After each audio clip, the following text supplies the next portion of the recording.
सालेपुर सहरांचल शारदीय दुर्गा पूजा महासमारोह पालित हो जाइछि। रोधपुर माँ साराला पूजा कमिटी, चंद्रादेईपुर लुणाहार हाट दुर्गा पूजा कमिटी, माछुआती जय दुर्गा पूजा कमिटी और साधु गोसाई माँ दुर्गा पूजा कमिटी बेलहुड़ा पक्षरु 5 दिन व्यापी माँ दुर्गांकर पूजार्चना पालित हो जाइछि। शुक्रवार अपराह्न राति 10टा पर्यंत माँ दुर्गांकर भसाणी उत्सव धूमधाम अनुष्ठित हो जाइछि।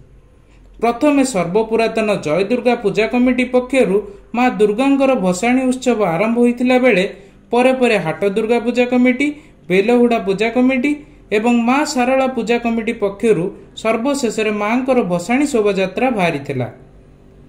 रात्र 10टा सुधा 4 गोटी पूजा कमिटीर मुरमयी दुर्गा मूर्ति को भसाणी करा जाइथिला। नमस्कार, मु लिपिका आपण मानको स्वागत करछि।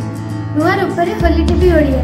होली टीवी ओडिया सहित जोड़िया पई आपण माने लाइक करंतु, सब्सक्राइब करंतु, शेयर करंतु। सहस्राधिक श्रद्धालुओं उपस्थिति रे पूजा कमिटी पक्षरु मां को विदाय दिया जाइथिला।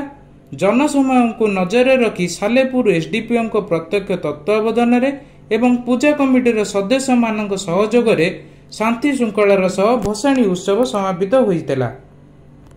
विस्मित जेना रिपोर्ट, होली टीवी ओडिया।